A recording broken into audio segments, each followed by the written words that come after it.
Mind and Money podcast. I'm Val Stratford, a financial planner. And I'm Sherry, a financial coach. And today we are going to talk about some of our personal ADHD struggles and some of the things that we do to help make them less of a struggle. And I am starting off, my biggest struggle related to my ADHD is sleep.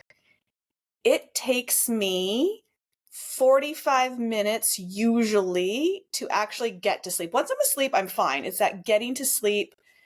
As soon as I put my head on the pillow, it's like my brain goes into fucking overdrive and it thinks of all of the ideas. So last night I thought of 72 ideas for social media for my business. So writing them out like word for word in my mind, and it's just so busy. If there was an off switch for my brain that I could hit before I got into bed at night, it would add so much value to my life. So I am trying to improve this, doing regular meditations before bed, when I'm in bed, working on having a consistent evening routine.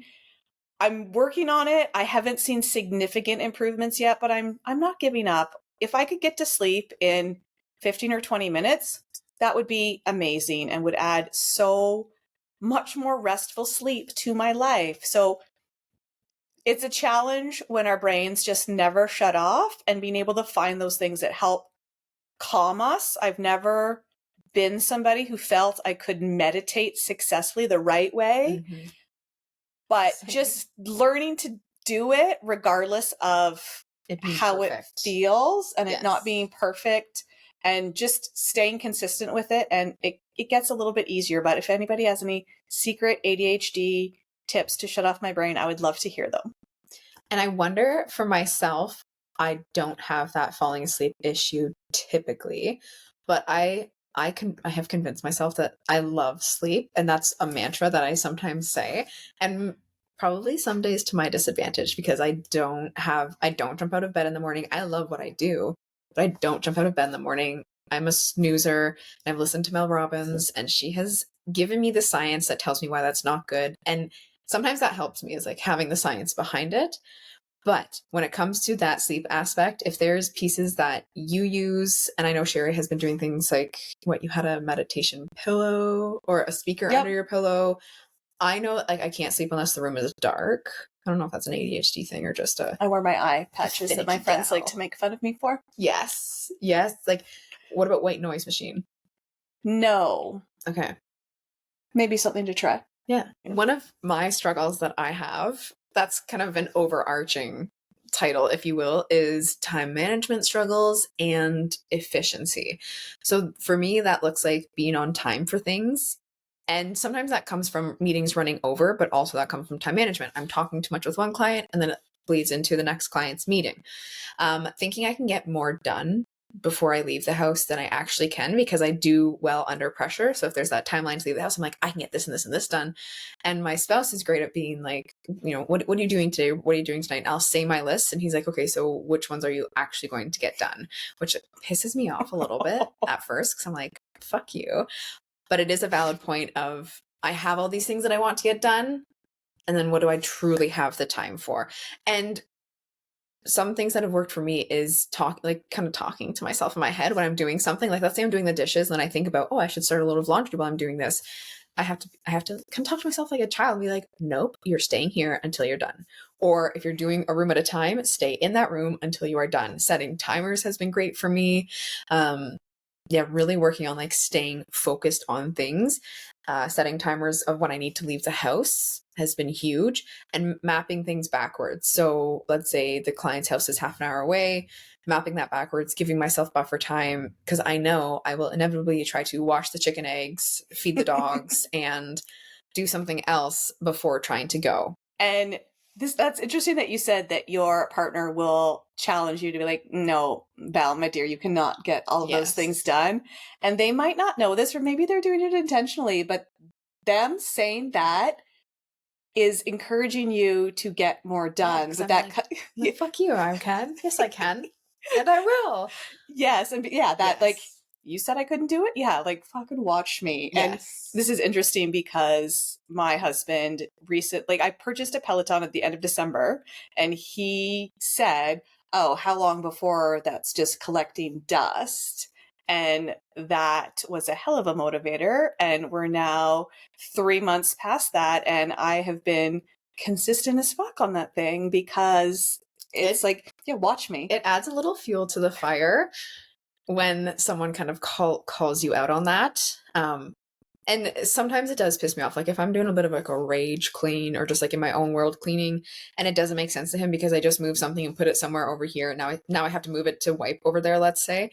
He'll kind of laugh or like he'll have this look on his face and I'm like, what? Like, what do you want? And I know what he's observing, but in that moment, I don't want, like, leave me alone. I'm going to clean chaotically. I know sometimes I look like a little tornado. It's okay because I'm accepting where I am. And some days I do a really great, like efficient, this makes sense, but not every time.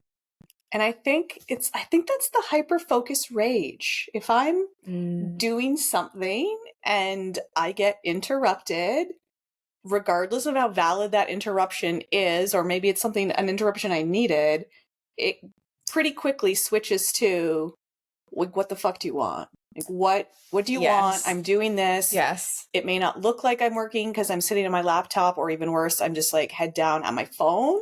Right. But like lots of times it's work. Yes. I can feel that flurry like come up in me when let's say someone comes to my house unannounced and I want to greet that person with love and take the time with them, but I might have just been in a focus session and I'm like, I'm upset because I'm like pulled to the surface.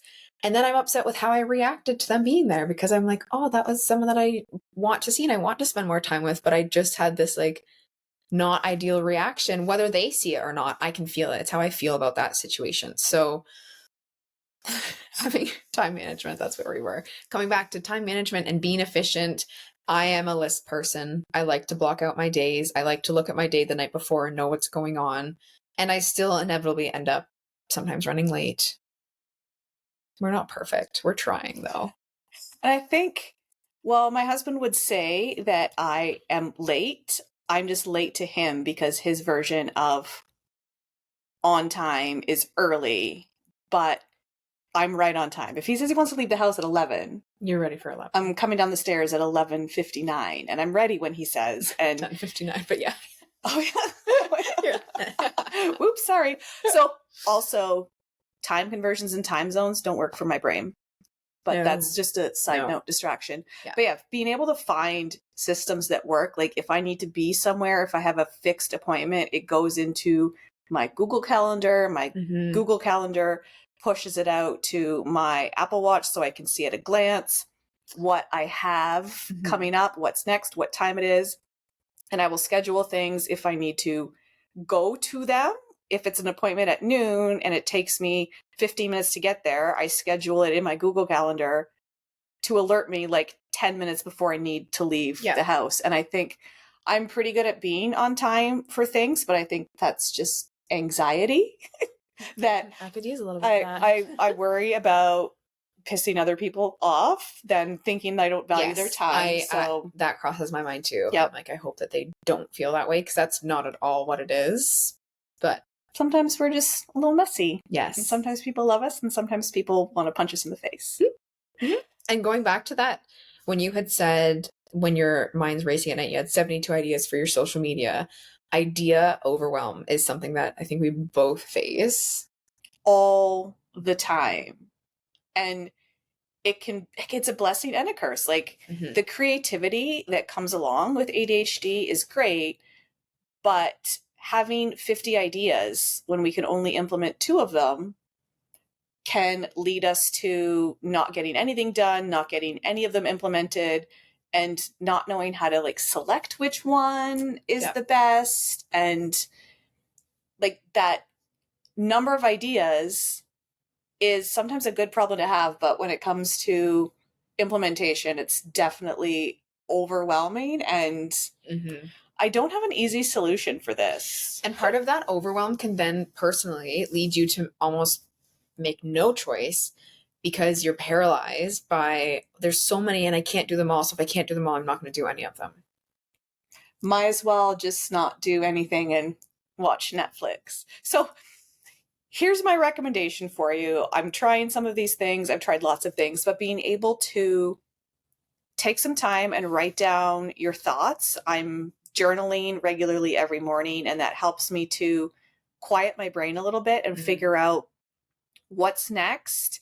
And when you feel that overwhelm, stepping back and looking at your high level goals and plans. So what do you want to do in your life and in your business, and what things do you want to improve? Yes. And which of those ideas lends itself most to the things you want to work on in your life or in your business as an entrepreneur? So being able to just like, if you have a goal of increasing your business revenue, what things on that list are the shortest path to increased revenue for you and your business, but also which ones will be able to be implemented without a whole lot of extra time? Which ones are going to take the least time and be the shortest path to extra income? And how do you, and how you want to feel in your business, how you want to feel in your life, and then aligning those actions to that. Task avoidance / procrastination is also something that I struggle with. Something that I procrastinate, that when I do get it done, it took 10 minutes, but I spent 120 minutes over the past 6 months thinking about it. So why not just do it and get it done? Having different systems. So again, having a list. Sometimes I break down my list as like, what do I want to get done this month? What do I want to get done this week? And then putting in the time to do it. It's not perfect. It doesn't always happen. And sometimes it's going with your mood. Like there's times where I'm in a real mood to like declutter and clear things up. And there's times where I don't want to touch my closet, even though I need to. So working with the mood, and that's probably part of like the ADHD cycles. And as a female, those cycles as well, where I'm like, I really want to do this. So then making the time for that, those actions when the energy aligns best. Yes. And figuring out how to create systems, like maybe a to-do list, like who's telling you to do that thing? Even though it's you telling you to do it, we can have resistance to that list to be like, no, I'm not doing that because somebody else, future me, past me, is telling me to do that. So instead of having a to-do list, I have a list of things that I want to accomplish each day, but I call it a win the day list. Ooh, so I love that. It helps me, and I think there's difficult things on the list sometimes, things that I don't want to do. Yeah. And I leave them till the last all the time. But if I look at my list, and I just keep it in my notes app on my phone, if I look at my list near the end of the day and there's one thing I haven't done yet, it's like, well, fuck, I've done everything else. I'm one task away from winning my day. So that often is a kick in the ass just to go and do the thing that I didn't want to do. And one thing, as an entrepreneur, as your business grows, pay attention to those tasks that you're avoiding and make those things the first things that you hire. That you hire somebody to do, that you outsource. A huge one is bookkeeping. It's not fun. It's boring. Yes. It's your money, which you may be avoiding. So figuring out, what are you avoiding? What does that impact have to your business or your life for the things you're avoiding? And can you hire it out? Yeah. It's not like hire your weakness, right? Yeah. You were talking about your win the day list. Another, I think a TikTok or a reel that I saw had someone that said they write down all of their wins at the end of the day. I like the win the day list better because then I have more visual to it versus writing them all down. But like the longer the list, the better the day sort of thing. So either way, either having the list and crossing it off or creating the list at the end of the day, I think I'm absolutely going to switch to Sherry's version. But along that track of helping to not procrastinate and not avoid those tasks and let them go into the next day. Yeah, because when they go into the next day, then that just creates more overflow for that next day that you may not have the time to do. And I generally create my win the day list the day before at the end of the day. So I know what you're set up for. I know what I'm set up for. I know, like, did I go too far today? Am I feeling burnt out? Do I need to make the next day like a little lighter? And I also have a reminder in my phone to create my win the day list. So it's like Love it. all of those systems, like I have a huge number of reminders on my phone that are reminders to check my list, a reminder to create the list, and being able to have them there to prompt me to not force me to do the thing, but just be that little nudge to do the thing to set myself up for success the following day. Yeah, you got to be your own best friend. Have your own back when, especially when you've got ADHD. You've got to corral yourself in. Yeah, and if you are trying to implement this and you're having some struggles with it, you can even inside the Notes app on your iPhone share that note with somebody else, and you can create accountability. If you've got a friend or partner or business bestie that you know you can both use some accountability, you can create a shared file inside your notes. You can each create your win the day list, and somebody at the end of the day could check up and be like, hey, little texty text to be like, I see you haven't done this thing, like what's up with that? Yep. To just be that push, and any way you can add in accountability as an ADHDer is going to help you be more successful at overcoming those struggles and getting shit done, which is like ultimately what all of these things have helps to do. Been blockers for, is that getting shit done. So we are happy that you've been here listening, and we'd love to hear any ADHD struggles that are impacting you so we can maybe come up with solutions to help you based on what helps us in our lives and our businesses. Thanks for listening. Have a great day.